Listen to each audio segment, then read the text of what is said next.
It's midday. Good afternoon to you and welcome to Bena Midday News. This news is coming to you live from Benab House, Atomic Junction, Medina. My name is Sherifat Wayuba. Coming up in this afternoon's bulletin.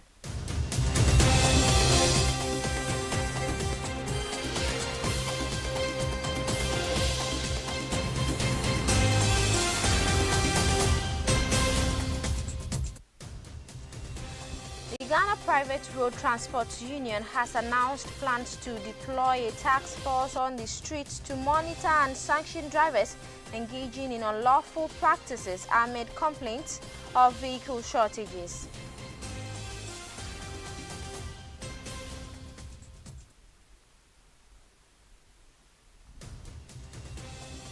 And in business, COPEC is anticipating the intense price competition in the downstream petroleum sector to continue into the second pricing window of January.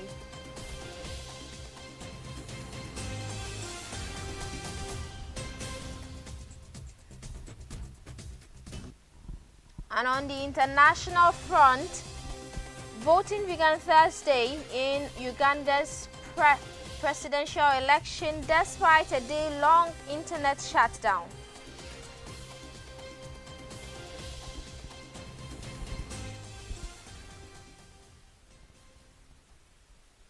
We bring you details of these stories shortly.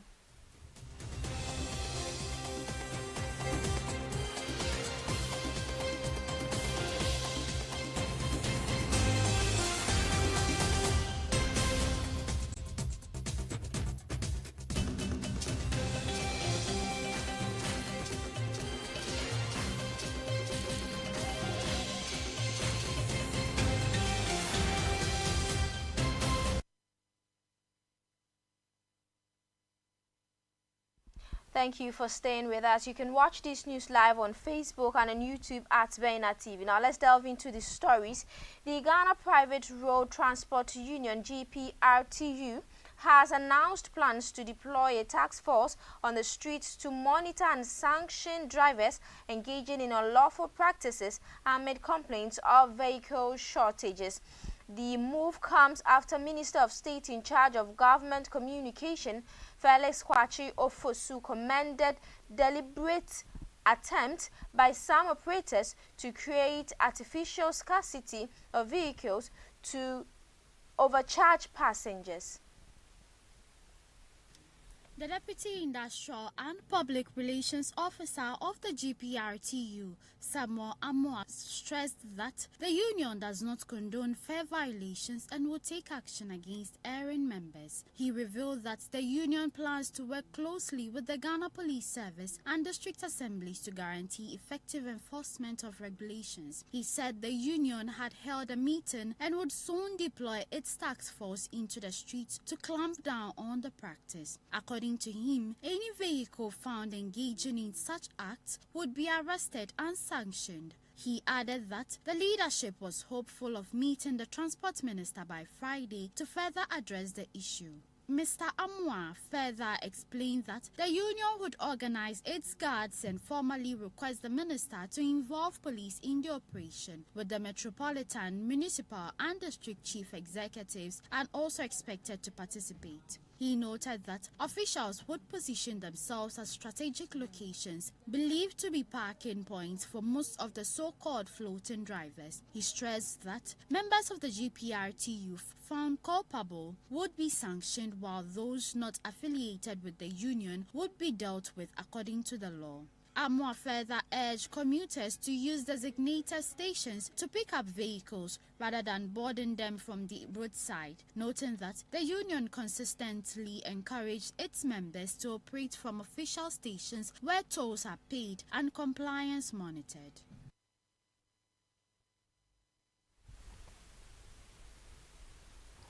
Meanwhile, Metro Mass Transit Limited has announced that it has reduced some of its intercity services to free up buses for intra-city operations in Accra as part of efforts to ease the recent transport challenges in the capital. The intervention is aimed at easing pressure on commuters in Accra, especially during peak morning and evening hours. The head of communications at MMT, Mohammed Mubarak Ouattara, said the decision followed directives from the Minister for Transport, Mr. Joseph Bukari Nikpe, for the company to support private transport operators during peak hours. Speaking on City Breakfast Show on Thursday, Mr. Ouattara confirmed that the minister had met with management of Metromass and its sister company to ensure that additional buses were deployed to manage rush hour congestion. Mr. Ouattara acknowledged that the company was operating with a limited fleet but said adjustment had been made to maximize available resources. He explained that despite Metromass operating with a limited fleet of buses, the company has been able to adjust effectively. According to him, this has been achieved by extending working hours and reorganizing operations. He noted that although Metromass mainly focuses on intracity transport, the company has increased the number of routes it operates, even though it cannot serve every destination due to the limited number of buses available. He said Metromass had intensified services on key intracity routes, particularly those with high passenger demand. Mr. Ouattara said additional arrangements had also been made for commuters along the Kasua corridor to sustain the intracity operations. Mr. Ouattara said Metromass has scaled down some long-distance routes.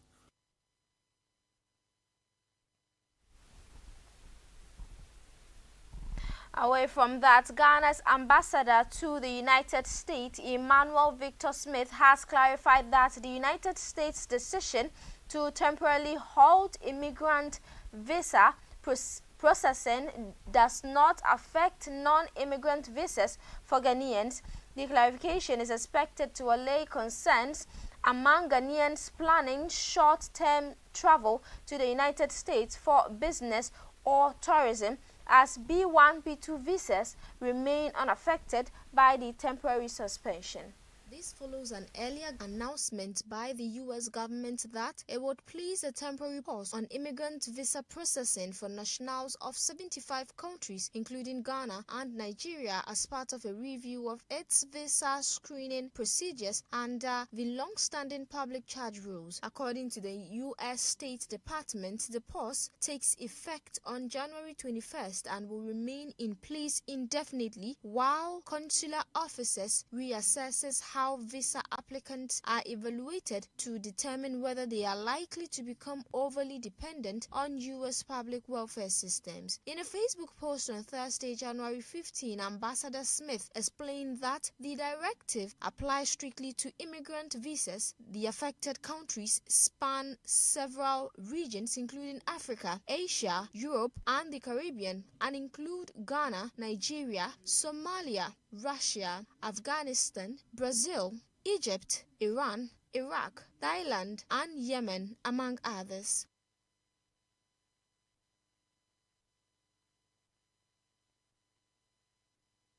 Management of the Ghana Education Service has announced that Friday, January 23rd, 2026 will be observed nationwide as a National Continuous Professional Development Day for teachers. In a press release issued on Wednesday, January 15, GES noted that the decision emphasizes the critical role of continuous professional development in enhancing teaching quality and strengthening the capacity of educators across the country.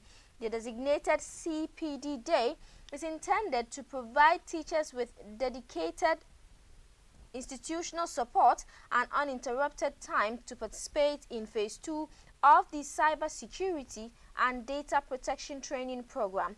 As part of the directive, the same date, January 23, 2026, has been declared as a holiday for learners to ensure that teachers can fully engage in the training without disruption to instructional activities. GES management has directed all regional directors of education to relay the information to metro, municipal and district directors of education, as well as heads of basic schools and second cycle institutions. School authorities have been instructed to comply fully with the directive regarding the CPD Day.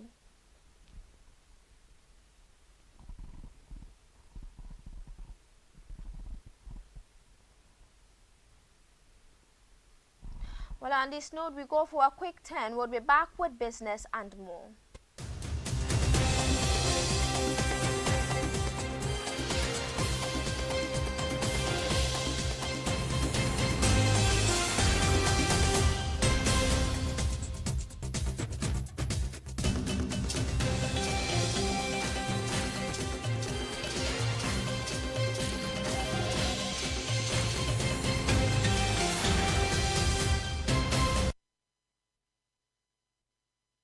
It's back again. It's bigger and better.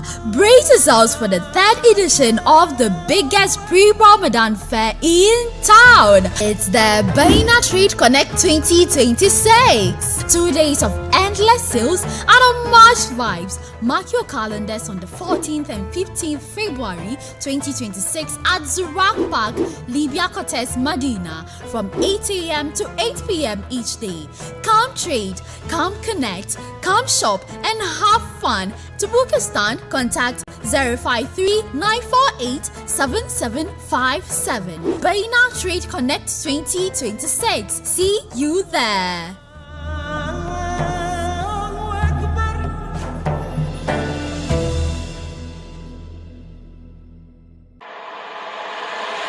Kowace ranar Asabar a kan Baina TV. Kar ku rasa al'amuran gari. Shirin da ke kawo muku manyan labaran siyasa na mako daga manyan batutuwan siyasa zuwa matsalolin zamantakewa da ke shafar da al'umma. Muna kawo muku cikakkun bincike da tattaunawa mai karfi. Ku kasance da King Abdul Jalil, sarkin siyasa, tare da manyan masana da wanda suka shahara a fagen siyasa. Tambayoyi masu karfi, nazari mai zurfi, gaskiya ba tare da tsoro ba. Al'amuran gari.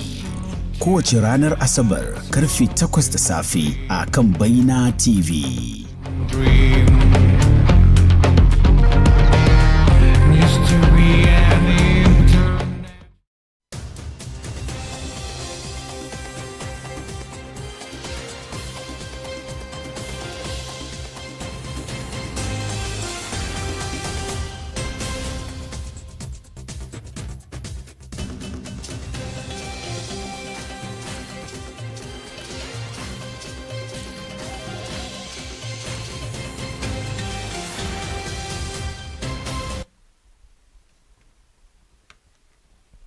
You're welcome back. You're still watching Baina Midday News on Baina TV, and we are streaming live on Facebook and on YouTube at Baina TV. Now, moving on to some business story. The Chamber of Petroleum Consumers is anticipating the intense price competition in the downstream petroleum sector to continue into the second pricing window of January, following aggressive price cuts by major oil marketing companies earlier this month. The outlook comes after what COPEC describes as a price war among leading OMCs during the first pricing window of the year, driven by heightened competition and growing price sensitivity among consumers. Executive Secretary of COPEC, Duncan Amoah, says the trend is delivering clear benefits to consumers and has dispelled earlier concerns about possible collusion among MCs in a fully deregulated market. He maintains that sustained pricing competition is healthy for the sector and supports consumer welfare. Fuel prices declined further in the first pricing window of January as competition intensified. Market leader Star Oil kicked off the year with 2 price adjustments in the first week, a move industry players attribute to competitive pressures, particularly from state-owned oil. Market leader Star Oil, which made early price adjustments at the start of the year in line with industry expectations, announced further reductions. A litre of petrol is now selling at 10.56 Ghana cedis, down from 10.86 Ghana cedis, while diesel has declined to 11.56 Ghana cedis from 11.96 Ghana cedis. RON 95 is also selling at 12.96 Ghana cedis, down from 13.56 Ghana cedis. Selected Star Oil outlets across the country are offering additional promotional discounts, with petrol selling at 10.36 per litre and diesel at 11.36 Ghana cedis. State-owned Goil also reviewed prices downwards. Petrol is now selling at 10.99 per litre, diesel at 11.96 Ghana cedis, while Super XP 95 is priced at 13.97 Ghana cedis. At Shell outlets, petrol is now selling at 11.68 per litre, with diesel priced at 12.38 Ghana cedis. Total Energies has matched similar price points, selling petrol at 11.68 Ghana cedis and diesel at 12.38 per litre. Petrosol likewise reduced prices, with petrol now selling at 11.65 per litre and diesel at 12.35 Ghana cedis. In second pricing window of December, Petrosol has reduced petrol prices to 12.48 per litre, with diesel also selling at 12.48 Ghana cedis.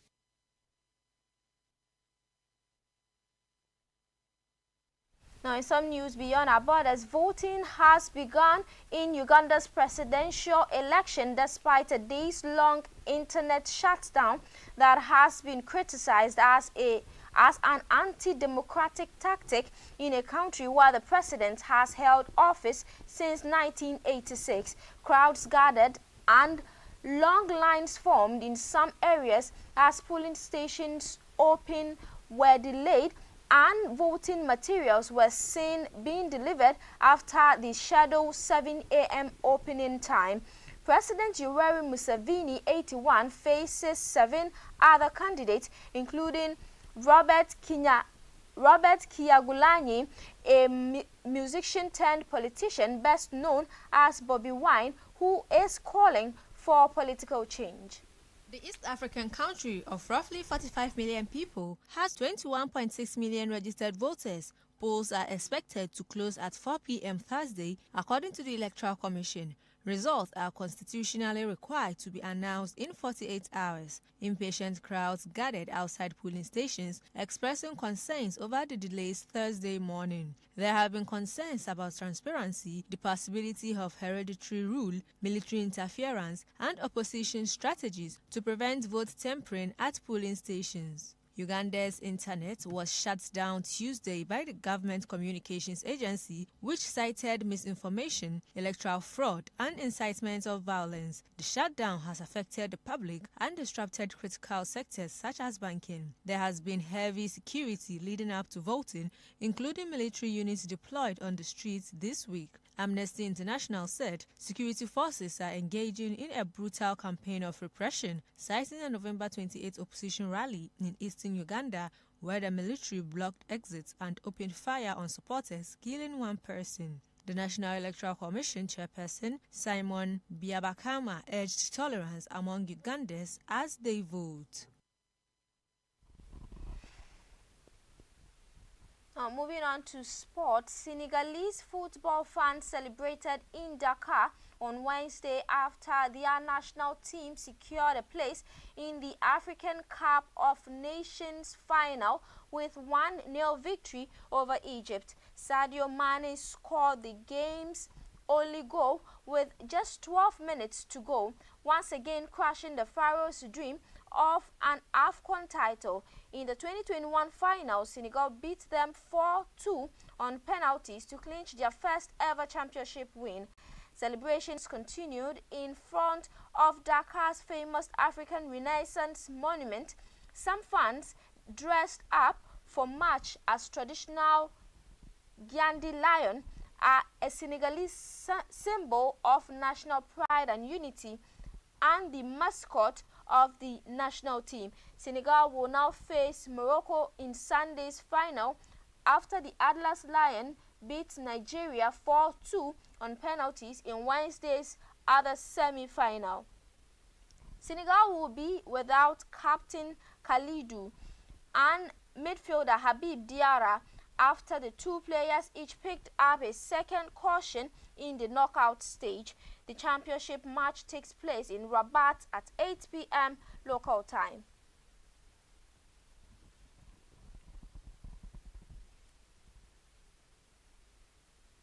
And that's all time will permit us. Our website, bainamultimedia.com, has more news. My name is Sherifat Wayuba. Have a good afternoon.